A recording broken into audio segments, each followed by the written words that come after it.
दोस्तों नमस्कार, स्वागत है आप सभी का आपके अपने यूट्यूब चैनल द स्टडी 2.5 में। दोस्तों, घटनाचक्र करंट अफेयर्स पॉइंटर 2022 की श्रृंखला के अंतर्गत आज की क्लास में रिपोर्ट, मसौदे, नीतियाँ एवं सूचकांक से संबंधित प्रश्नों को कंटिन्यू किया जाएगा।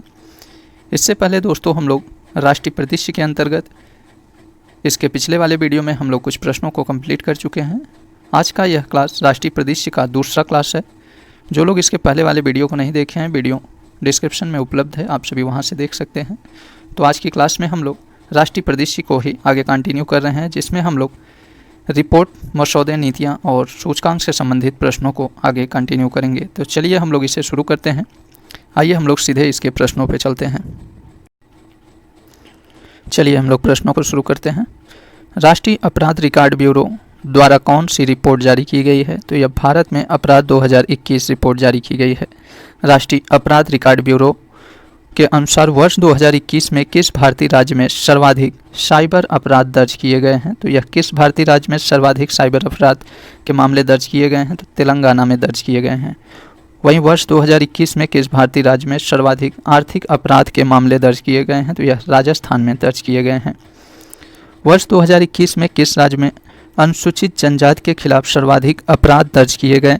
तो मध्य प्रदेश में दर्ज किए गए हैं। ये सब प्रश्न पूछा जाता है, इसे ध्यान दीजिएगा। वर्ष 2021 में किस राज्य में अनुसूचित जनजाति के खिलाफ सर्वाधिक अपराध दर्ज किए गए हैं? तो मध्य प्रदेश में। वहीं वर्ष 2021 में किस राज्य में अनुसूचित जाति, यहाँ पे अनुसूचित जाति की बात किया जा रहा है, इनके खिलाफ सर्वाधिक अपराध किस राज्य में दर्ज किए गए हैं? तो उत्तर प्रदेश में दर्ज किए गए हैं। वहीं वर्ष 2021 में किस राज्य में महिलाओं के खिलाफ अपराध की उच्चतम दर दर्ज की गई है? तो यह असम में की गई है, जहां पे 168.3% मामले दर्ज किए गए हैं। वर्ष 2021 में किस राज्य में महिलाओं के खिलाफ अपराध के सर्वाधिक मामले दर्ज किए गए हैं? तो यह उत्तर प्रदेश में दर्ज किए गए हैं। यहाँ पे सर्वाधिक मामले की बात किया जा रहा है, यह उत्तर प्रदेश में दर्ज किए गए हैं। और किस केंद्र शासित प्रदेश में महिलाओं के खिलाफ अपराध की उच्चतम दर दर्ज की गई है? तो दिल्ली में दर्ज की गई है, जहां पे 147.6%। महिलाओं के खिलाफ दर्ज अपराध की संख्या सर्वाधिक किस केंद्र शासित प्रदेश में है? तो दिल्ली में है। ध्यान दीजिएगा, महिलाओं के खिलाफ सर्वाधिक अपराध के मामले में राज्य को देखा जाए तो उत्तर प्रदेश है, वहीं केंद्र शासित प्रदेश की बात किया जाए तो दिल्ली हो जाएगा। नेक्स्ट क्वेश्चन की बात करते हैं। नेक्स्ट क्वेश्चन है, हाल ही में champions of change delta ranking जुलाई 2022 की घोषणा किसने की है? तो नीति आयोग ने की है। इस रैंकिंग के अनुसार कृषि और जल संसाधन क्षेत्र में शीर्ष 5 सबसे बेहतर आकांक्षा वाले जिले हैं। तो सबसे बेहतर आकांक्षा वाले जिले कौन कौन से हैं? तो आइए हम लोग इसे देखते हैं। कृषि और जल संसाधन क्षेत्र में सबसे बेहतर स्थान पे, पहले स्थान पे उधम सिंह नगर है, जो उत्तराखंड का है। वहीं दूसरे स्थान पे नामसाई है, अरुणाचल प्रदेश का। और तीसरे स्थान पे गोड्डा है, झारखंड का। और चौथे स्थान पे YSR है, आंध्र प्रदेश का। और पांचवें स्थान पे गुना है, जो मध्य प्रदेश का है। ये सभी जिले कृषि और जल संसाधन क्षेत्र में शीर्ष 5 सबसे बेहतर आकांक्षा वाले जिले हैं। नेक्स्ट क्वेश्चन की बात करते हैं। नेक्स्ट क्वेश्चन है, यूथ इन इंडिया 2022 रिपोर्ट किसने जारी की? तो यह केंद्रीय सांख्यिकी और कार्यक्रम कार्यान्वयन मंत्रालय ने। इस रिपोर्ट के अनुसार भारत की बुजुर्ग आबादी वर्ष 2036 तक कितने प्रतिशत हो जाएगी? तो यह 14.9% हो जाएगी। ध्यान दीजिएगा, यूथ इन इंडिया रिपोर्ट के अनुसार भारत की बुजुर्ग आबादी वर्ष 2036 तक कितने प्रतिशत हो जाएगी? तो 14.9% हो जाएगी। वहीं वर्ष 2016 में यह 9.2% थी। और इस रिपोर्ट के अनुसार भारत की युवा आबादी की बात किया जाए तो भारत की युवा आबादी 2036 तक 22.2% हो जाएगी। वहीं यह 2016 में 27.9% थी। तो युवा आबादी की बात किया जाए तो भारत की युवा आबादी 2036 तक 22.7% हो जाएगी। वहीं बुजुर्ग आबादी 2036 तक 14.9% हो जाएगी। अगले प्रश्न की बात करते हैं। अगला प्रश्न है, भारतीय नवाचार सूचकांक 2021 किसके द्वारा जारी किया गया? तो यह नीति आयोग के द्वारा जारी किया गया है। देखिए दोस्तों, जो सूचकांक नीति आयोग के द्वारा जारी किया जाता है, ज़्यादातर संभावना होती है कि प्रश्न इन्हीं सूचकांकों से पूछे जाते रहते हैं एग्जाम में। तो आप लोग इसे ध्यान दीजिएगा। भारतीय नवाचार सूचकांक 2021 की बात किया जाए तो किसके द्वारा यह जारी किया जाता है? तो यह नीति आयोग के द्वारा जारी किया जाता है। वर्ष 2021 में सूचकांक का कौन सा संस्करण जारी किया गया? तो यह तीसरा संस्करण जारी किया गया है। भारतीय नवाचार सूचकांक की बात किया जाए तो इस सूचकांक में बड़े राज्यों की श्रेणी में शीर्ष स्थान प्राप्त करने वाला राज्य कौन सा है, तो यह कर्नाटक है। यहाँ से बहुत बार प्रश्न पूछा गया है, इसे आप सभी ध्यान दीजिएगा। नवाचार सूचकांक में बड़े राज्यों में शीर्ष स्थान पे कर्नाटक है। वहीं पूर्वोत्तर और पहाड़ी राज्यों की श्रेणी में शीर्ष स्थान पे मणिपुर है। केंद्र शासित प्रदेशों और शहरी राज्यों की श्रेणी में शीर्ष स्थान पे चंडीगढ़ है। वहीं उत्तर प्रदेश की बात किया जाए तो बड़े राज्यों की श्रेणी में उत्तर प्रदेश 7वें स्थान पे है। तो ध्यान दीजिएगा, नवाचार भारतीय नवाचार सूचकांक में बड़े राज्यों में उत्तर प्रदेश 7वें स्थान पे है। केंद्र शासित प्रदेश और शहरी राज्यों की बात किया जाए तो इसमें चंडीगढ़ शीर्ष स्थान पे है। वहीं पूर्वोत्तर और पहाड़ी राज्यों की बात किया जाए तो मणिपुर शीर्ष स्थान पे है। और बड़े राज्यों की बात किया जाए तो बड़े राज्यों की श्रेणी में शीर्ष स्थान पे कर्नाटक है। इन तीनों को याद रखिएगा, ये सभी जितने पॉइंट हैं इसे याद रखिएगा, यहाँ से प्रश्न हर बार पूछ लिया जाता है। अगला प्रश्न है, केंद्रीय शिक्षा मंत्रालय द्वारा राष्ट्रीय संस्थागत ranking framework that is NIRF का वर्ष 2022 में कौन सा संस्करण जारी किया गया, तो यह 7वां संस्करण जारी किया गया है। NIRF इंडिया रैंकिंग 2022 में किस संस्थान को समग्र दैट इज ओवरऑल श्रेणी में पहला स्थान प्राप्त हुआ है, तो IIT मद्रास को। ध्यान दीजिएगा, राष्ट्रीय संस्थागत रैंकिंग फ्रेमवर्क में समग्र ओवरऑल रैंकिंग में पहला स्थान IIT मद्रास को प्राप्त हुआ है। वहीं इंजीनियरिंग श्रेणी में पहला स्थान IIT मद्रास को ही प्राप्त हुआ है। तो IIT मद्रास को ओवरऑल श्रेणी में और इंजीनियरिंग श्रेणी में दोनों स्थान पे पहला स्थान प्राप्त हुआ है। वहीं विश्वविद्यालय की बात किया जाए तो विश्वविद्यालय की श्रेणी में प्रथम स्थान पर भारतीय विज्ञान संस्थान बेंगलुरु है। अनुसंधान संस्थानों की श्रेणी में प्रथम स्थान पे भारतीय विज्ञान संस्थान बेंगलुरु ही है। तो भारतीय विज्ञान संस्थान बेंगलुरु विश्वविद्यालय श्रेणी में और अनुसंधान संस्थान श्रेणी में दोनों श्रेणियों में प्रथम स्थान पे है। प्रबंधन श्रेणी में प्रथम स्थान की बात किया जाए तो प्रबंधन श्रेणी में IIM अहमदाबाद प्रथम स्थान पे है। चिकित्सा श्रेणी में प्रथम स्थान की बात किया जाए तो इसमें अखिल भारतीय आयुर्विज्ञान संस्थान एम्स नई दिल्ली प्रथम स्थान पे है। वहीं फार्मेसी श्रेणी में शीर्ष संस्थान की बात किया जाए तो फार्मेसी श्रेणी में शीर्ष संस्थान पे जामिया हमदर्द है जो नई दिल्ली में स्थित है। कॉलेजों की श्रेणी में पहला स्थान मिरांडा हाउस का है जो नई दिल्ली में स्थित है। आर्किटेक्चर विषय में पहला स्थान IIT रुड़की को प्राप्त है। कानून श्रेणी में पहला स्थान national law school of India university Bengaluru को प्राप्त है। डेंटल विषय में देखा जाए तो डेंटल विषय में शीर्ष स्थान पर Savita institute of medical and technical sciences है जो चेन्नई में स्थित है। तो डेंटल विषय में शीर्ष स्थान पर Savita institute of medical and technical sciences है। अगले प्रश्न की बात करते हैं। अगला प्रश्न है, किस केंद्रीय मंत्रालय द्वारा पहली performance grading index for district report जारी की गई है, तो यह केंद्रीय शिक्षा मंत्रालय के द्वारा। यह रिपोर्ट किस अवधि हेतु जारी की गई है, तो यह 2018-19 से 2019-20 हेतु जारी की गई है। इस रिपोर्ट के अनुसार वर्ष 2019-20 में भारत में स्कूल शिक्षा में सर्वश्रेष्ठ प्रदर्शन करने वाला जिला कौन सा है, तो सीकर है जो राजस्थान का जिला है। ध्यान दीजिएगा, इस रिपोर्ट के अनुसार 2019-20 में भारत में स्कूल शिक्षा में सर्वश्रेष्ठ प्रदर्शन करने वाला जिला सीकर है जो राजस्थान का जिला है। नेक्स्ट क्वेश्चन देखते हैं, केंद्रीय स्वास्थ्य एवं परिवार कल्याण मंत्रालय ने किस सूचकांक को जारी किया है, तो यह राज्य खाद्य सुरक्षा सूचकांक 2021-22 को जारी किया है। राज्य खाद्य सुरक्षा सूचकांक 2021-22 की बात किया जाए तो यह इसका चौथा संस्करण जारी किया गया है।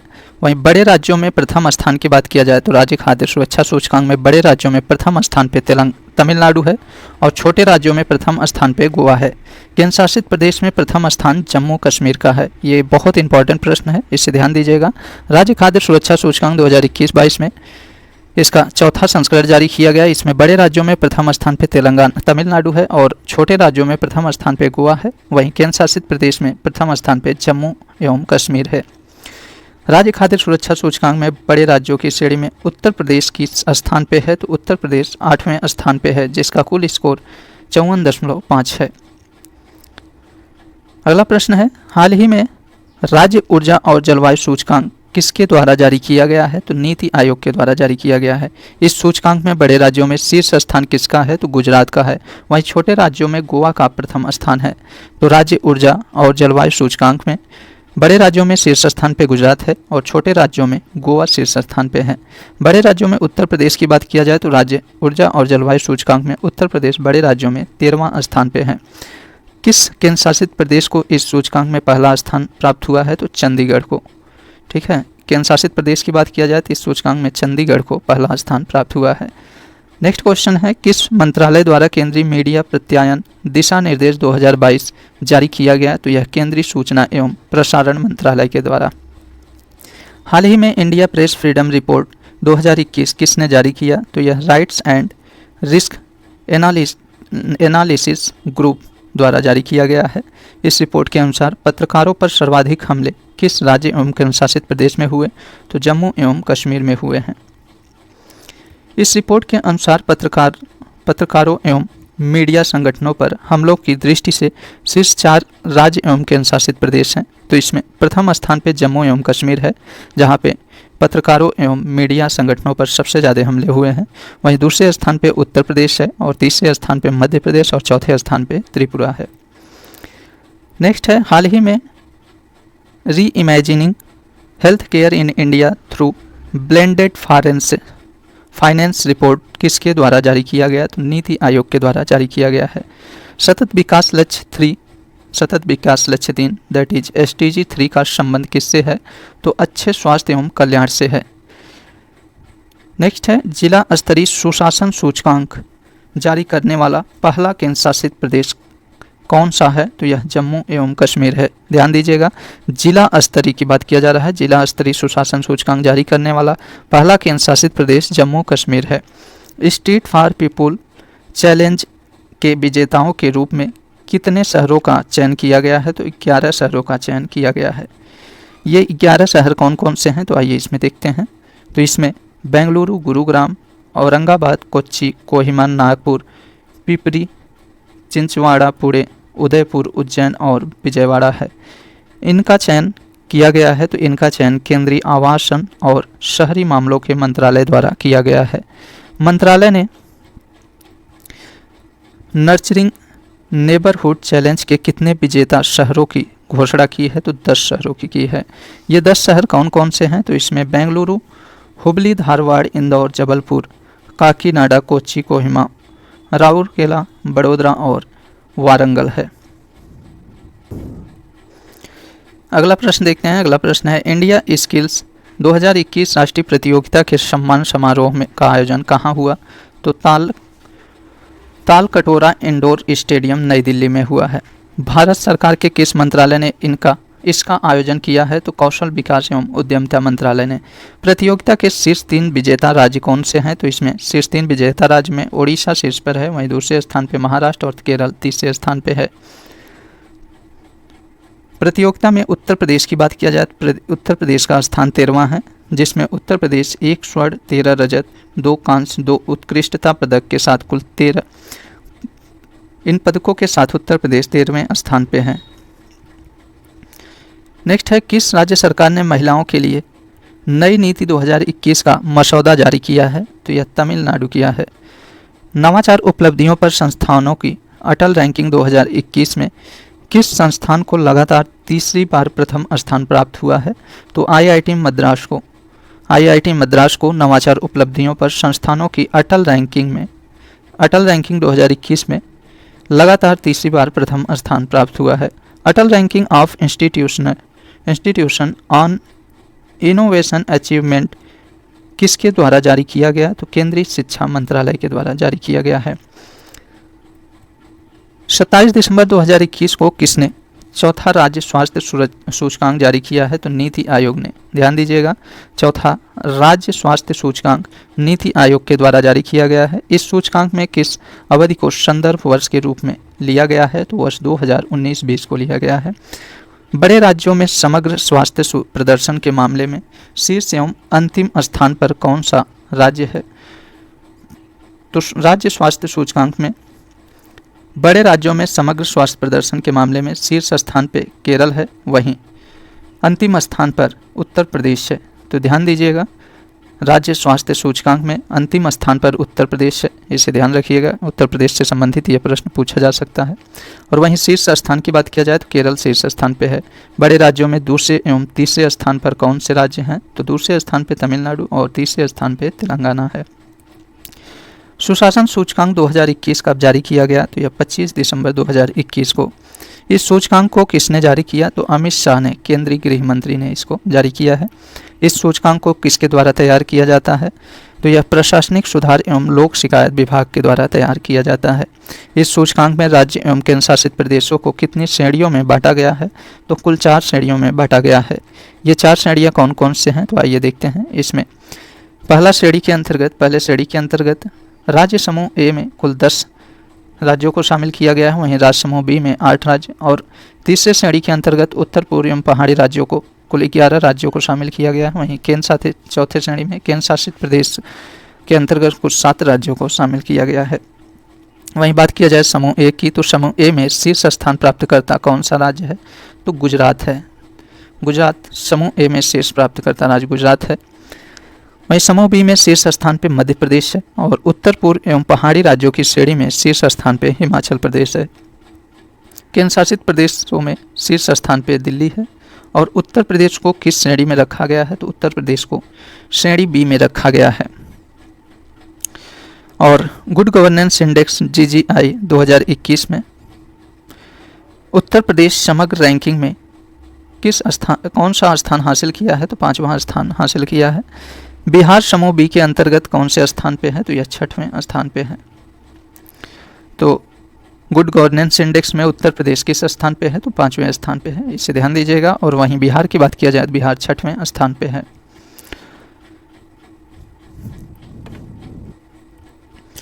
सुशासन दिवस प्रतिवर्ष कब मनाया जाता है? तो 25 दिसंबर को मनाया जाता है। किस पूर्व प्रधानमंत्री की जयंती पर उन्हें सम्मान देते हुए मनाया जाता है? तो यह अटल बिहारी वाजपेयी के सम्मान में सुशासन दिवस प्रतिवर्ष 25 दिसंबर को मनाया जाता है। नेक्स्ट है आधारभूत साक्षरता और संख्यात्मक सूचकांक किसने जारी किया है? तो यह प्रधानमंत्री की आर्थिक सलाहकार परिषद ने जारी किया है। यह सूचकांक क्यों जारी किया गया? तो 10 वर्षों से कम आयु के बच्चों में साक्षरता का सूचक के लिए जारी किया जाता है। इस सूचकांक में राज्यों को कितने श्रेणियों में बांटा गया है? तो कुल 4 श्रेणियों में बांटा गया है, जिसमें बड़े राज्य, छोटे राज्य, उत्तर पूर्व और केंद्र शासित प्रदेश में, इन 4 श्रेणियों में बांटा गया है। बड़े राज्यों की बात किया जाए तो बड़े राज्यों की श्रेणी में शीर्ष एवं अंतिम स्थान पर कौन सा राज्य है? तो इसमें शीर्ष स्थान पे पश्चिम बंगाल है, वहीं अंतिम स्थान पर बिहार है। छोटे राज्यों की सूची में शीर्ष एवं अंतिम स्थान देखा जाए तो छोटे राज्यों में शीर्ष स्थान पे केरल है और वहीं अंतिम स्थान पर झारखंड है। पूर्वोत्तर राज्य की श्रेणी में बात किया जाए तो पूर्वोत्तर राज्य की श्रेणी में शीर्ष एवं अंतिम पायदान पर कौन से राज्य हैं? तो शीर्ष स्थान पर मिजोरम है और अंतिम स्थान पर अरुणाचल प्रदेश है। केंद्र शासित प्रदेश की बात किया जाए तो इसमें शीर्ष स्थान पर लक्षद्वीप और अंतिम स्थान पर लद्दाख है। अगला प्रश्न है भारत में तस्करी पर रिपोर्ट 2020-21 जारी की गई, तो किसके द्वारा जारी की गई है? तो यह राजस्व आसूचना निदेशालय के द्वारा जारी की गई है। अगला है वह राज्य जिसने इलेक्ट्रॉनिक्स नीति 2021 को मंजूरी दी है, तो ओडिशा ने दी है। पहला सतत विकास लक्ष्य शहरी सूचकांक 2021-22 किसने जारी किया? तो नीति आयोग ने पहले सतत विकास लक्ष्य शहरी सूचकांक में शीर्ष 3 स्थान प्राप्त किया है, तो शिमला, कोयम्बटूर और चंडीगढ़ प्राप्त किया है। भारतीय पुलिस फाउंडेशन द्वारा जारी स्मार्ट पुलिसिंग इंडेक्स 2021 में शीर्ष 3 स्थान पर आंध्र प्रदेश, तेलंगाना और असम है। स्मार्ट पुलिसिंग इंडेक्स 2021 में उत्तर प्रदेश पुलिस ने कौन सा स्थान हासिल किया है? तो यह 28वां स्थान हासिल किया है। स्मार्ट पुलिसिंग इंडेक्स 2021 में इस राज्य ने 29वां स्थान हासिल किया है, तो यह बिहार हासिल किया है।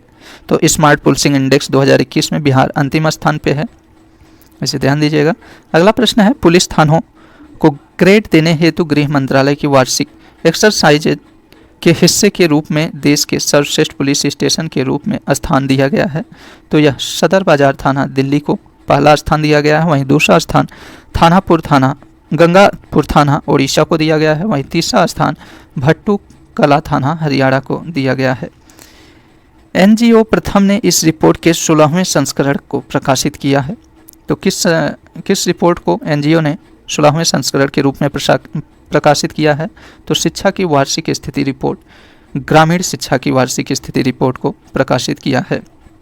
एनजीओ प्रथम की स्थापना डॉक्टर माधव चौहान और फरीदा लांबे ने मुंबई की मलिन बस्तियों में शिक्षा प्रदान करने के लिए की थी। कब की थी? तो वर्ष 1995 में की थी। अगला प्रश्न है, वर्ष 8 नवंबर 2021 को जारी तीसरी लीड्स रैंकिंग 2021 में शीर्ष राज्य है? तो इसमें शीर्ष राज्य पर गुजरात, हरियाणा और पंजाब है। इस रैंकिंग में उत्तर पूर्व एवं हिमालयन राज्यों में शीर्ष पर जम्मू एवं कश्मीर है। लीड्स रैंकिंग 2021 में शीर्ष केंद्र शासित प्रदेश की बात किया जाए तो शीर्ष केंद्र शासित प्रदेश दिल्ली है।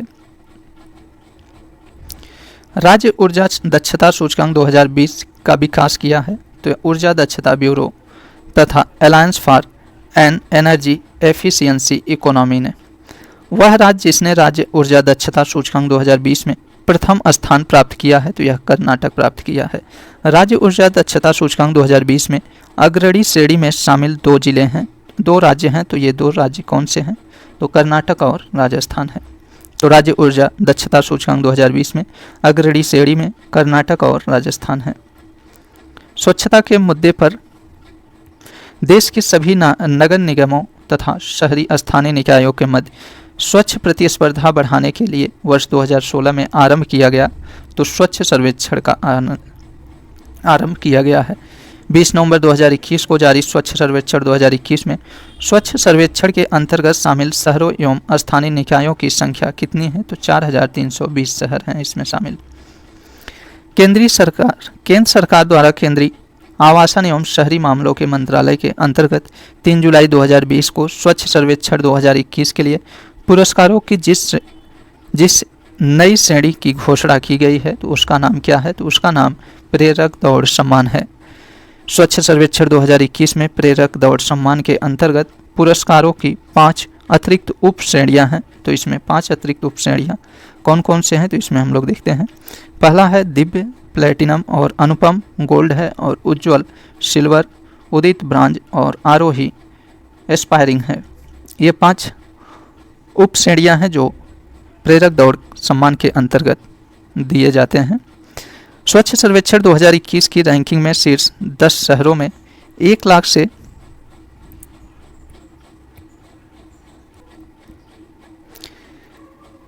से अधिक जनसंख्या वाले प्रथम 3 स्थान प्राप्त करने वाले शहर हैं। तो इंदौर है पहले स्थान पे, वहीं सूरत दूसरे और विजयवाड़ा आंध्र प्रदेश का तीसरे स्थान पे है। ध्यान दीजिएगा, स्वच्छ सर्वेक्षण 2021 की रैंकिंग में शीर्ष 10 शहरों में 1 लाख से अधिक जनसंख्या वाले में प्रथम 3 स्थान पर इंदौर, सूरत और विजयवाड़ा है। वहीं स्वच्छ सर्वेक्षण 2021 के अंतर्गत 10 लाख से अधिक जनसंख्या की श्रेणी में शीर्ष 20 शहरों में शामिल उत्तर प्रदेश के 2 शहर शामिल हैं। वे कौन कौन से हैं? तो वे इसमें लखनऊ है जो 12वें स्थान पे है और गाजियाबाद 18वें स्थान पर है। स्वच्छ सर्वेक्षण 2021 में 10 लाख से अधिक जनसंख्या श्रेणी में उत्तर प्रदेश का वाराणसी शहर 30वें स्थान पर है। वहीं स्वच्छ सर्वेक्षण 2021 में 10 लाख से अधिक जनसंख्या श्रेणी में उत्तर प्रदेश के कानपुर शहर ने 21वां स्थान प्राप्त किया है। स्वच्छ सर्वेक्षण 2021 के अंतर्गत 10 लाख से अधिक जनसंख्या श्रेणी में प्रयागराज की बात किया जाए तो प्रयागराज 26वें स्थान पे है। वहीं 1 से 10 लाख की जनसंख्या वाले शहरों की श्रेणी में प्रथम, द्वितीय एवं तृतीय स्थान पर नई दिल्ली, अंबिकापुर और तिरुपति है।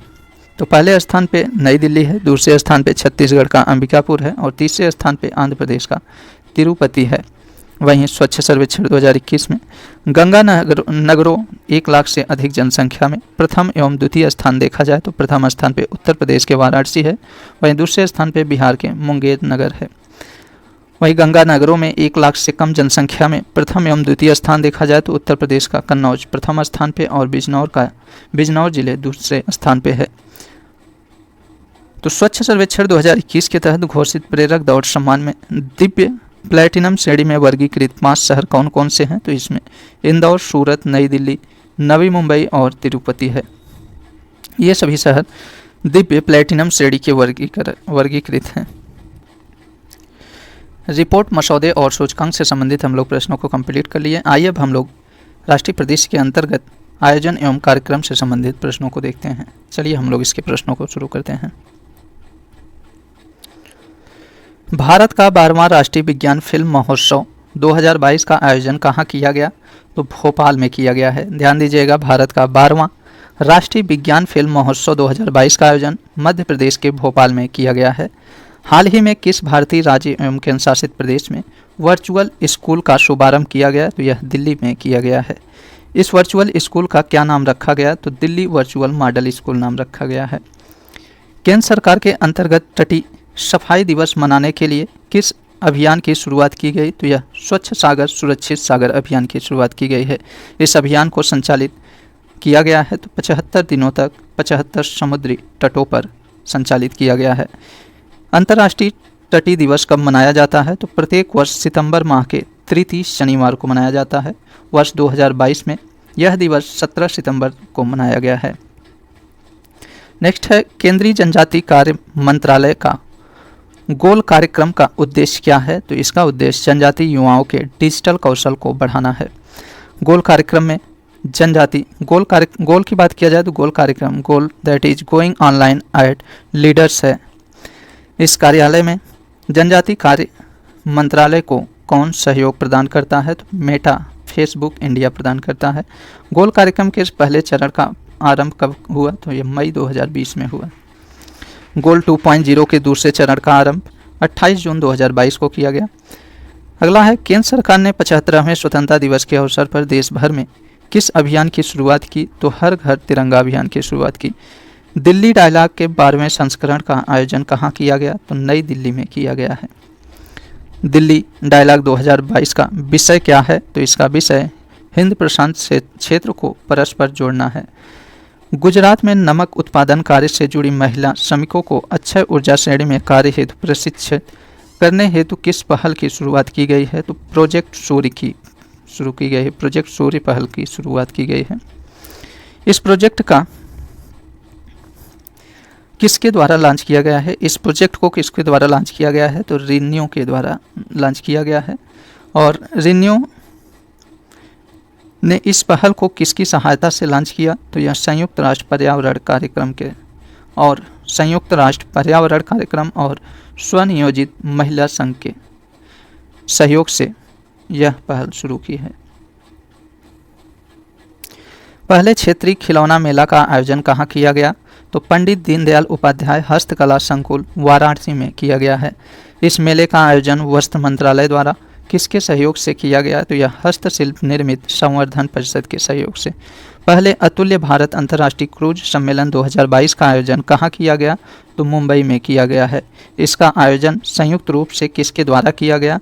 तो पत्तन पोत परिवहन एवं जल मार्ग मंत्रालय के द्वारा किया गया है। हाल ही में किस मंत्रालय द्वारा भारत टैप पहल का शुभारंभ किया गया? तो यह आवासन एवं शहरी कार्य मंत्रालय के द्वारा। भारत टैप पहल का क्या उद्देश्य है? तो इसका उद्देश्य बड़े पैमाने पर कम प्रवाह वाले सैनिटरी वेयर उपलब्ध कराना है। किसने अटल नवाचार mission prime that is program for research in innovation market readiness and entrepreneurship playbook को लॉन्च किया है? तो अटल इनोवेशन मिशन और नीति आयोग ने। किस मंत्रालय ने स्वनिधि से समृद्धि कार्यक्रम चरण 2 का शुभारंभ किया है? तो आवासन एवं शहरी मामलों के मंत्रालय ने। स्मार्ट सिटी स्मार्ट शहरीकरण सम्मेलन को कब आयोजित किया गया? तो 18 से 20 अप्रैल 2022 को। इसका आयोजन कहाँ किया गया? तो सूरत में किया गया है। स्मार्ट सिटीज स्मार्ट शहरीकरण सम्मेलन का आयोजन सूरत में किया गया है, इसे ध्यान दीजिएगा। किस संस्था द्वारा डार्कथॉन 2022 का आयोजन किया गया? तो नारकोटिक्स कंट्रोल ब्यूरो के द्वारा। एनसीबी द्वारा डार्कथॉन 2022 का आयोजन कहाँ किया गया? तो नई दिल्ली में। किस राज्य सरकार द्वारा ओपन एयर क्लासरूम प्रोग्राम शुरू किया गया? तो पश्चिम बंगाल के द्वारा। इस प्रोग्राम का क्या नाम है? तो परय शिक्षालय नाम है इसका। मानव तस्करी को रोकने के लिए किस राष्ट्रव्यापी अभियान का प्रारंभ किया गया? तो ऑपरेशन आहट का किया गया है। इस अभियान को किसके द्वारा प्रारंभ किया गया? तो रेलवे सुरक्षा बल के द्वारा। तो ध्यान दीजिएगा, ऑपरेशन आहट का संबंध किससे है? तो मानव तस्करी को रोकने से है। और इस अभियान को रेलवे सुरक्षा बल द्वारा प्रारंभ किया गया है, इसे भी ध्यान रखिएगा। नेक्स्ट है, विद्युत वितरण में उन्नत प्रौद्योगिकी के इस्तेमाल हेतु किसका शुभारंभ किया गया? तो पावरथॉन 2022 का किया गया है। इसका शुभारंभ किसके द्वारा किया गया? तो केंद्रीय विद्युत मंत्रालय द्वारा किया गया है। भारतीय अपशिष्ट प्रबंध क्षेत्र के उभरते इकोसिस्टम को विकसित करने हेतु किसकी शुरुआत की गई? तो स्वच्छता स्टार्टअप चैलेंज की। इसे किस मंत्रालय द्वारा शुरू किया गया? तो आवासन और शहरी कार्य मंत्रालय द्वारा शुरू किया गया है। हाल ही में कहाँ ग्राम वन का शुभारंभ किया गया? तो यह कर्नाटक में किया गया है। ध्यान दीजिएगा, ग्राम वन का शुभारंभ कर्नाटक में किया गया है। नेक्स्ट है 10 जनवरी 2022 को प्रधानमंत्री नरेंद्र मोदी ने वाइब्रेट गुजरात ग्लोबल समिट के कौन से संस्करण का उद्घाटन किया? तो 10वें संस्करण का। वाइब्रेट गुजरात ग्लोबल समिट 2022 की थीम क्या है? तो इसका थीम आत्मनिर्भर गुजरात से आत्मनिर्भर भारत। नेक्स्ट है सार कार्यक्रम का शुभारंभ किसके द्वारा किया गया है? तो यह आवासन एवं शहरी कार्य मंत्रालय के द्वारा। यह कार्यक्रम किसका भाग है? तो यह स्मार्ट सिटी मिशन का है। सार का पूर्ण रूप है smart cities and academia towards action and research है। उत्तर प्रदेश ग्राम उत्कर्ष समारोह का आयोजन कहाँ किया गया? तो लखनऊ में किया गया है। ध्यान दीजिएगा, उत्तर प्रदेश ग्राम उत्कर्ष समारोह का आयोजन लखनऊ में किया गया है। छठा भारत जल प्रभाव शिखर सम्मेलन कब आयोजित किया गया? तो 9 से 14 दिसंबर 2021 के मध्य। यह आयोजन किसके द्वारा किया गया? तो यह गंगा नदी घाटी प्रबंधन एवं अध्ययन केंद्र और राष्ट्रीय स्वच्छ गंगा मिशन के द्वारा किया गया है। भारत जल प्रभाव शिखर सम्मेलन 2021 का विषय क्या था? तो इसका विषय नदी संसाधन आवंटन के लिए क्षेत्रीय स्तर पर योजना और प्रबंधन था। नेक्स्ट है 31वें राष्ट्रीय ऊर्जा संरक्षण अवार्ड 2021 की घोषणा की गई। तो ऊर्जा दक्षता ब्यूरो ने की है। 31वें राष्ट्रीय ऊर्जा संरक्षण अवार्ड 2021 की घोषणा ऊर्जा दक्षता ब्यूरो ने की है। वर्ष 2021 में ऊर्जा दक्षता ब्यूरो द्वारा सृजित नया अवार्ड क्या है? तो यह नया अवार्ड राष्ट्रीय ऊर्जा दक्षता नवाचार पुरस्कार है। प्रतिवर्ष राष्ट्रीय ऊर्जा संरक्षण दिवस कब मनाया जाता है? तो यह 14 दिसंबर को मनाया जाता है। 10 नवंबर 2021 को प्रधानमंत्री नरेंद्र मोदी की अध्यक्षता में केंद्रीय मंत्रिमंडल ने प्रतिवर्ष 15 नवंबर को किस दिवस के रूप में मनाए जाने की अपनी मंजूरी प्रदान की है? तो जनजाति गौरव दिवस की। तो जनजाति गौरव दिवस किस दिन मनाए जाने की मंजूरी प्रदान की गई है? तो 15 नवंबर को। जनजाति गौरव दिवस किसकी जयंती के अवसर पर मनाए जाएंगे? तो यह बिरसा मुंडा की जयंती के। नेक्स्ट है नागरिक उड्डयन मंत्रालय ने तीसरे हेलीकॉप्टर शिखर सम्मेलन 2021 का आयोजन कहाँ किया? तो ध्यान दीजिएगा, नागरिक उड्डयन मंत्रालय ने तीसरे हेलीकॉप्टर शिखर सम्मेलन 2021 का आयोजन किया तो फिक्की उत्तराखंड सरकार तथा पवन हंस लिमिटेड के सहयोग से। तो किसके द्वारा तीसरे हेलीकॉप्टर शिखर सम्मेलन का आयोजन किया गया? तो फिक्की उत्तराखंड सरकार तथा पवन हंस लिमिटेड के सहयोग से किया है। तीसरे हेलीकॉप्टर शिखर सम्मेलन 2021 का केंद्रीय विषय क्या है? तो इंडिया @75 भारतीय हेलीकॉप्टर उद्योग के विकास में तेजी लाना तथा हवाई संपर्क बढ़ाना है। केंद्र सरकार द्वारा नमामि गंगे कार्यक्रम का आरंभिक शुभांकर घोषित किया गया है तो चाचा चौधरी को। शून्य प्रदूषण आपूर्ति वाहनों को बढ़ावा देने हेतु नीति आयोग द्वारा प्रारंभ पहल है तो शून्य अभियान है। 15 अगस्त 2022 को भारत की स्वतंत्रता की 75वीं वर्षगांठ के उपलक्ष्य में कार्यक्रमों के आयोजन हेतु भारत सरकार द्वारा लॉन्च पहल है तो यह आज़ादी का अमृत महोत्सव पहल लॉन्च किया गया है। आज़ादी का अमृत महोत्सव जारी रहेगा तो यह 15 अगस्त 2023 तक जारी रहेगा। भारत की स्वतंत्रता की 75वीं वर्षगांठ के उत्सव के लिए निर्धारित 5 स्तंभ है तो यह 5 स्तंभ में पहला है स्वच्छता संग्राम और दूसरा है 75 वर्ष पर विचार, तीसरा है 75 वर्ष पर उपलब्धियां और चौथा है 75 वर्ष पर कार्रवाइयां और पांचवा है 75 वर्ष पर संकल्प। ये 5 स्तंभ भारत की स्वतंत्रता की 75वीं वर्षगांठ के उत्सव के लिए निर्धारित किए गए हैं। आइए अब हम लोग राष्ट्रीय प्रदेश के विविध के प्रश्नों को देखते हैं। चलिए हम लोग इसके प्रश्नों को शुरू करते हैं। भारत का पहला संशोधित जैव गांव किस राज्य में है तो त्रिपुरा में है। भारत का पहला संशोधित जैव गांव किस राज्य में है तो त्रिपुरा में है। भारत का पहला संशोधित जैव गांव तासपारा गांव त्रिपुरा के सिपाहीजाला में है। 100 से अधिक वर्ष के अंतराल के पश्चात किस राज्य में दूसरा रेलवे स्टेशन आरंभ हुआ? तो यह नागालैंड में हुआ है। ध्यान दीजिएगा, 100 से अधिक वर्ष के अंतराल के पश्चात नागालैंड में दूसरा रेलवे स्टेशन प्रारंभ हुआ है। इस रेलवे स्टेशन का क्या नाम है? तो इस रेलवे स्टेशन का नाम सोखोवी है। सोखोवी रेलवे स्टेशन है। नागालैंड में स्थापित प्रथम रेलवे स्टेशन कौन सा है? तो यह दीमापुर रेलवे स्टेशन है। इसका उद्घाटन किस वर्ष हुआ था? तो 1903 में हुआ था। नेक्स्ट है, केंद्र सरकार द्वारा बैटरी अपशिष्ट प्रबंधन नियम 2022 कब अधिसूचित किया गया? तो 24 अगस्त 2022 में। बैटरी अपशिष्ट प्रबंधन नियम 2022 किस नियम का स्थान लेगा?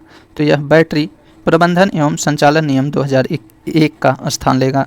बैटरी अपशिष्ट प्रबंधन से संबंधित नए नियम किस मंत्रालय द्वारा अधिसूचित किया गया? तो यह पर्यावरण, वन और जलवायु परिवर्तन मंत्रालय के द्वारा।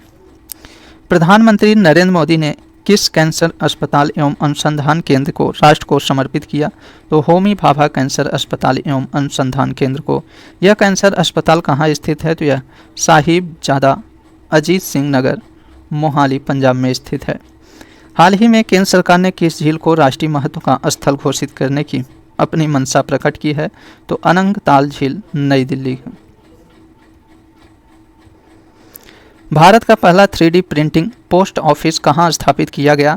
तो बेंगलुरु में स्थापित किया गया है। ध्यान दीजिएगा, भारत का पहला 3D printed post office Karnataka के बेंगलुरु में स्थापित किया गया है। इस पोस्ट ऑफिस का निर्माण किस कंपनी द्वारा किया गया? तो लार्सन एंड टूब्रो द्वारा किया गया है। प्रधानमंत्री नरेंद्र मोदी द्वारा कहाँ पर अत्याधुनिक अमृता अस्पताल का उद्घाटन किया गया? तो यह फरीदाबाद में किया गया है। हरियाणा के फरीदाबाद में अत्याधुनिक अमृता अस्पताल का उद्घाटन किया गया है। इस अस्पताल किस संस्था द्वारा संचालित है? तो यह माता अमृतानंद मई मठ के द्वारा। भारत की सबसे लंबी और सबसे भारी मालगाड़ी कौन सी है? तो सुपर वासुकी है। इसे याद रखिएगा, यह प्रश्न जरूर मिलेगा आप सभी के एग्जाम में। तो भारत की सबसे लंबी सबसे भारी मालगाड़ी सुपर वासुकी है। सुपर वासुकी ट्रेन की लंबाई कितनी है? तो इसकी लंबाई 3.5 किलोमीटर है। इसमें कुल 295 डिब्बे शामिल हैं। सुपर वासुकी ट्रेन का सकल भार कितना है? तो इसका कुल भार 25,962 टन है। सुपर वासुकी ट्रेन को कहाँ से कहाँ तक चलाई गई? तो इसे छत्तीसगढ़ के कोरबा से राजनांदगांव, नागपुर के बीच चलाई गई है। सुपर वासुकी ट्रेन को कहाँ से कहाँ तक चलाई गई? तो छत्तीसगढ़ कोरबा से राजनांदगांव, नागपुर के बीच चलाई गई है। अगला प्रश्न है, आकाशा एयर की पहली उड़ान किन दो शहरों के बीच संचालित हुई? तो मुंबई से Ahmedabad. Indian institute of heritage deemed विश्वविद्यालय की स्थापना कहाँ की जा रही है? तो यह नोएडा, गौतम बुद्ध नगर, उत्तर प्रदेश में की जा रही है। फोरेंसिक साक्ष्य के संग्रहण को अनिवार्य बनाने वाली 6 वर्षों से अधिक के दंडनीय अपराध हेतु देश की पहली पुलिस किस राज्य या केंद्र शासित प्रदेश की है? तो दिल्ली है। भारत के कितने शहरों में स्ट्रीट व्यू सेवा का शुभारंभ हुआ? तो 10 शहरों में। इस सेवा का शुभारंभ किसके द्वारा किया गया? तो गूगल के द्वारा किया गया है। स्ट्रीट व्यू क्या है? तो स्ट्रीट व्यू किसी स्थान का 360 डिग्री दृश्य है। स्ट्रीट व्यू सेवा की शुरुआत किसके तहत की गई है? तो गूगल मैप्स के द्वारा। नेक्स्ट है, अवसंरचना पर बंदरगाह प्राधिकरण का पूर्ण मालिकाना हक वाला भारत का पहला प्रमुख बंदरगाह कौन सा बन गया है? तो जवाहरलाल नेहरू बंदरगाह बन गया है। देश में कहाँ पर ग्रे वाटर प्रबंधन प्रणाली को 100% लागू किया गया? तो यह पप्पनकुझी, कांचीपुरम, तमिलनाडु में। भारत सरकार द्वारा कहाँ पर नई रेल लाइन को मंजूरी दी गई है? तो यह Taranga hill, Ambaji Abu road railway line. Rail line की कुल लंबाई होगी, तो इसकी कुल लंबाई 116.65 किलोमीटर होगी। यह रेल लाइन किस राज्य के 2 प्रसिद्ध तीर्थ स्थलों को जोड़ेगी? तो यह गुजरात के 2 प्रसिद्ध तीर्थ स्थलों को जोड़ेगी। प्रधानमंत्री नरेंद्र मोदी ने झारखंड के दूसरे हवाई अड्डे का उद्घाटन किया, जिसका नाम है, तो इसका नाम देवघर हवाई अड्डा है। यह झारखंड का दूसरा हवाई अड्डा है। यह सीधी कनेक्टिविटी प्रदान करेगा, तो यह बाबा वैजनाथ धाम को प्रदान करेगा। झारखंड का प्रथम एयरपोर्ट है, तो झारखंड का प्रथम एयरपोर्ट बिरसा मुंडा हवाई अड्डा है, जो रांची में स्थित है। नेक्स्ट है, भारत ने किस शहर में विश्व के सबसे लंबे डबल डेकर मार्ग सेतु का निर्माण कर एक विश्व रिकॉर्ड स्थापित किया? तो नागपुर महाराष्ट्र में किया है। इसकी लंबाई कितनी है? तो 3.14 किलोमीटर है। इस सेतु का निर्माण किसके द्वारा किया गया? तो भारतीय राजमार्ग प्राधिकरण और महाराष्ट्र मेट्रो के द्वारा। केंद्रीय गृह मंत्री अमित शाह द्वारा स्टैचू ऑफ पीस शांति की प्रतिमा का अनावरण कहाँ किया गया? तो श्रीनगर में किया गया है। जम्मू कश्मीर के श्रीनगर में अमित शाह के द्वारा स्टैचू ऑफ पीस का अनावरण किया गया। स्टैचू ऑफ पीस किससे संबंधित है? तो यह श्री रामानुजाचार्य से संबंधित है। इस प्रतिमा की लंबाई कितनी है? तो 4 फीट है, जो कुल 600 किलोग्राम वजनी है। राजस्थान स्थित स्टैचू ऑफ पीस किससे संबंधित है? तो यह जैन आचार्य श्री विजय वल्लभ सुरेश्वर जी महाराज से संबंधित है। किस भारतीय बल के लिए एक केंद्रीय वेतन प्रणाली PADMA का शुभारंभ किया गया? तो भारतीय तटरक्षक बल के द्वारा। PADM का पूरा नाम क्या है? तो payroll automatic for disbursement of monthly allowances है। पूरी तरह से पनबिजली और सौर ऊर्जा से संचालित होने वाला भारत का पहला हवाई अड्डा कौन सा बना? तो यह इंदिरा गांधी अंतर्राष्ट्रीय हवाई अड्डा। ध्यान दीजिएगा, इंपॉर्टेंट है। पूरी तरह से पनबिजली और सौर ऊर्जा से संचालित होने वाला भारत का पहला हवाई अड्डा इंदिरा गांधी अंतर्राष्ट्रीय हवाई अड्डा बना है। पूर्ण रूप से सौर ऊर्जा द्वारा संचालित होने वाला विश्व का पहला हवाई अड्डा कौन सा है? तो यह कोचीन अंतर्राष्ट्रीय हवाई अड्डा है। यह पूर्ण रूप से सौर ऊर्जा संचालित विश्व का पहला हवाई अड्डा है। इसे ध्यान दीजिएगा। यह कौन सा है? तो कोचीन अंतर्राष्ट्रीय हवाई अड्डा है। नेक्स्ट है, किस रेलवे स्टेशन से रामायण सर्किट पर चलने वाली भारत गौरव टूरिज्म ट्रेन को हरी झंडी दिखाई गई? तो सफदरगंज रेलवे स्टेशन नई दिल्ली से। भारत और नेपाल को जोड़ने वाली पहली पर्यटन रेलगाड़ी कौन सी है? तो भारत गौरव ट्रेन है। ध्यान दीजिएगा, भारत और नेपाल को जोड़ने वाली पहली पर्यटन रेलगाड़ी कौन सी है? तो भारत गौरव ट्रेन है। भारत गौरव योजना के तहत भारत की पहली निजी ट्रेन सेवा किन स्टेशनों के मध्य संचालित की गई? तो कोयम्बटूर उत्तर तमिलनाडु से लेकर साईनगर शिरडी महाराष्ट्र तक। तो भारत गौरव योजना, ये प्रश्न पूछा गया है, इसे ध्यान दीजिएगा। भारत गौरव योजना के तहत भारत की पहली निजी ट्रेन सेवा किन रेलवे स्टेशनों के मध्य संचालित की गई? तो कोयम्बटूर उत्तर से लेकर साईनगर शिरडी तक की गई है। केंद्रीय मंत्री जितेंद्र सिंह ने कहाँ पर भूकंप वेधशाला का उद्घाटन किया? तो उधमपुर जम्मू एवं कश्मीर में। जगत गुरु श्री संत तुकाराम महाराज शिला मंदिर का उद्घाटन किसने किया? तो प्रधानमंत्री नरेंद्र मोदी ने। यह मंदिर कहाँ स्थित है? तो पुणे के देहू में स्थित है। किस राज्य ने ब्लू ड्यूक को अपने आधिकारिक राज्य तितली के रूप में घोषित किया? तो सिक्किम ने। ऑपरेशन नारकोस का संबंध भारत सरकार के किस मंत्रालय से है? तो रेल मंत्रालय से है। इसका उद्देश्य क्या है? तो ऑपरेशन नारकोस का उद्देश्य क्या है? तो इसका उद्देश्य है रेल के माध्यम से होने वाली नशीले पदार्थों की तस्करी रोकना है।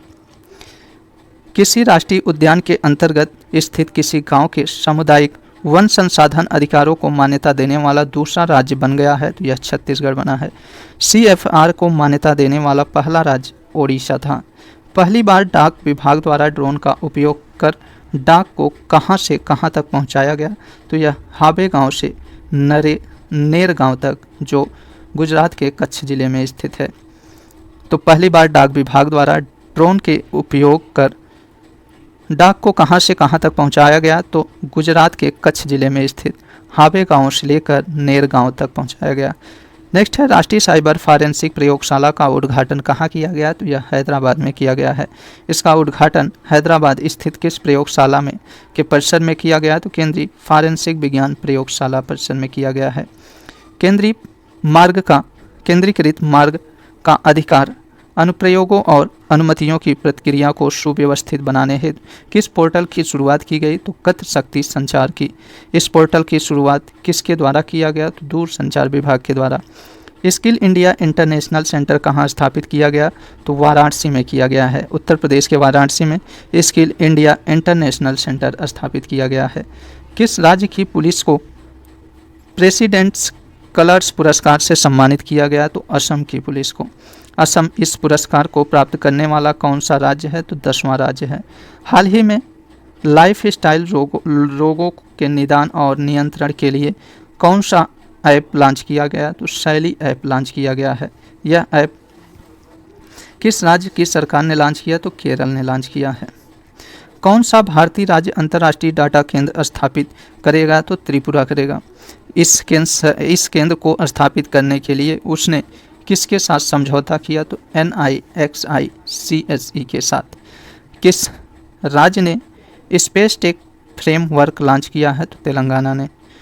दृष्टिबाधित लोगों के लिए भारत का पहला रेडियो चैनल कहाँ लॉन्च किया गया? तो यह नागपुर में लॉन्च किया गया है। दृष्टिबाधित लोगों के लिए भारत का पहला रेडियो चैनल कौन सा है? तो रेडियो अक्षय है। पूर्वोत्तर का सबसे ऊंचा राष्ट्रीय ध्वज कहाँ फहराया गया? तो मणिपुर में फहराया गया है। भारत का पहला स्किल इंडिया इंटरनेशनल सेंटर कहाँ लॉन्च किया गया? तो यह कौशल विकास संस्थान भुवनेश्वर में लॉन्च किया गया है। किस राज्य में कैंसर की रोकथाम के लिए प्रत्येक जिले में होप एक्सप्रेस की शुरुआत की जाएगी? तो महाराष्ट्र में। भारत में कार्बन कैप्चर एंड यूटिलाइजेशन के लिए किसकी स्थापना की जा रही है? तो यह राष्ट्रीय उत्कृष्टता केंद्र की। इन उत्कृष्टता केंद्र की संख्या कितनी है? तो 2 हैं। ये केंद्र कहाँ स्थापित किए जा रहे हैं? तो यह भारतीय प्रौद्योगिकी संस्थान बॉम्बे मुंबई में और दूसरा Jawaharlal Nehru centre for advance scientific research Bengaluru में स्थापित किए जा रहे हैं। नेक्स्ट है, किस IIT द्वारा एक अंतर अनुशासित जल प्रबंध और नीति केंद्र को स्थापित किया गया है? तो IIT मद्रास। इसके द्वारा किस नाम से एक अंतर अनुशासनिक जल प्रबंधन और नीति केंद्र को स्थापित किया गया है? तो एक्वा मैप का। गणतंत्र दिवस परेड 2022 की सर्वश्रेष्ठ राज्य की झांकी के रूप में किसे चुना गया? तो उत्तर प्रदेश को चुना गया है।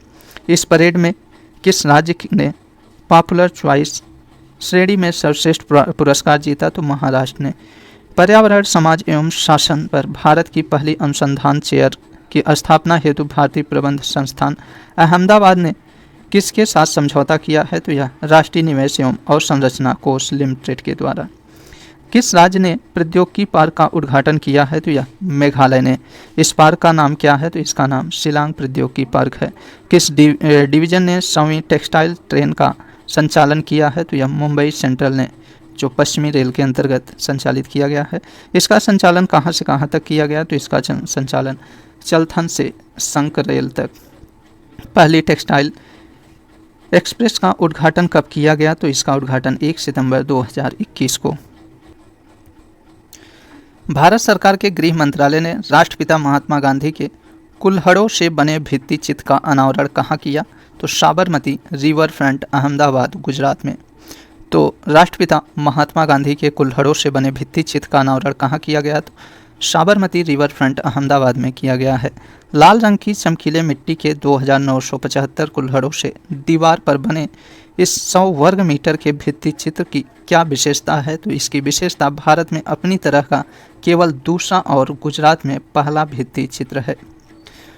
शोध गतिविधियों, पेटेंट दायर और प्रकाशन जानकारी की सूचनाओं को प्रसारित करने के उद्देश्य से इस पोर्टल की शुरुआत की गई है? तो यह NIPER नाइपर की शुरुआत की गई है। नाइपर का पूर्ण रूप है national institute of pharmaceutical education and research है। इस पोर्टल का शुभारंभ केंद्रीय रसायन एवं उर्वरक मंत्रालय के द्वारा किया गया है। किस राज्य में पहली बार मालगाड़ी पहुंची? तो यह मणिपुर में। तो किस राज्य में पहली बार मालगाड़ी पहुंची है? तो मणिपुर में। यह मालगाड़ी मणिपुर के किस रेलवे स्टेशन पर पहुंची? तो यह रानी गाइदिन्ल्यू रेलवे स्टेशन पर। दक्षिण मोबुआंग को किस राज्य का पहला ODF+ गांव घोषित किया गया है? तो मिजोरम को। भारत का पहला ग्राफीन इनोवेशन सेंटर कहाँ स्थापित किया जाएगा? तो केरल में स्थापित किया जाएगा। वर्ष 1930 के जंगल सत्याग्रह की स्मृति में संग्रहालय कहाँ स्थापित किया जाएगा? तो यह महाराष्ट्र के पुसद में। किस राज्य एवं केंद्र शासित प्रदेश की पुलिस ने अपना पहला पॉडकास्ट किस्सा खाकी का लॉन्च किया है? तो दिल्ली ने। खादी के कपड़े से बना विश्व का सबसे बड़ा राष्ट्रीय ध्वज कहाँ प्रदर्शित किया गया? तो जैसलमेर में किया गया है। पूर्वोत्तर के किन 3 राज्यों को जोड़ने वाली पहली जनशताब्दी एक्सप्रेस ट्रेन का शुभारंभ किया गया? तो असम, मणिपुर और त्रिपुरा को। तो पूर्वोत्तर के 3 राज्यों को जोड़ने वाली पहली जनशताब्दी एक्सप्रेस का शुभारंभ असम, मणिपुर और त्रिपुरा। केवड़िया रेलवे स्टेशन का नाम बदलकर एकता नगर कर दिया गया है। यह किस राज्य में स्थित है? तो गुजरात में स्थित है। भारतीय मानक ब्यूरो का 75वां स्थापना दिवस कब मनाया गया? तो 6 जनवरी 2022 को। केंद्रीय मंत्री डॉक्टर जितेंद्र सिंह ने कहां पर भारत के पहले ओपन रॉक संग्रहालय का उद्घाटन किया? तो हैदराबाद में। केंद्रीय मंत्री डॉक्टर जितेंद्र सिंह ने किन शहरों के लिए भूकंप जोखिम मानचित्र जारी किए? तो लखनऊ तथा देहरादून के लिए। ओडिशा का कौन सा जिला बाल विवाह मुक्त घोषित किया गया? तो गंजाम। इसके लिए जिले में कौन सा कार्यक्रम शुरू किया गया था? तो निर्भया कड़ी कार्यक्रम शुरू किया गया था। कौन सा राज्य देश का पहला 100% LPG युक्त और धुआं मुक्त राज्य बन गया है? तो यह हिमाचल प्रदेश। जम्मू कश्मीर का पहला दूध गांव किसे घोषित किया गया? तो जेरी बस्ती को घोषित किया गया है। भारत का पहला जियोलॉजिकल पार्क बनाया जाएगा? तो यह मध्य प्रदेश के जबलपुर में। यह पार्क किस नदी के तट पर स्थित होगा? तो नर्मदा नदी के तट पर। उत्तर प्रदेश सरकार ने झांसी रेलवे स्टेशन का नाम बदलकर वीरांगना लक्ष्मीबाई रेलवे स्टेशन रखने की घोषणा की है। किस राज्य में नरेंद्र मोदी मार्ग द्वारा नामक सड़क का उद्घाटन किया गया? तो सिक्किम में। ध्यान दीजिएगा, किस राज्य में नरेंद्र मोदी मार्ग नामक सड़क का उद्घाटन हुआ? तो यह सिक्किम में। किस राज्य का हाई कोर्ट देश की पहली पेपरलेस अदालत बन गई है? तो केरल हाई कोर्ट बनी है। तमिलनाडु सरकार द्वारा किस गीत को राज्य गीत के रूप में घोषित किया गया? तो तमिल थाई वेल्थ्यू को। प्रधानमंत्री नरेंद्र मोदी ने उत्तर प्रदेश के किस जिले में एम्स का उद्घाटन किया है? तो गोरखपुर में। साइबर तहसील बनाने के प्रस्ताव को मंजूरी देने वाला भारत का पहला राज्य मध्य प्रदेश बना है। देश का सर्वश्रेष्ठ समुद्री जिला घोषित किया गया? तो बालासोर जिला उड़ीसा में।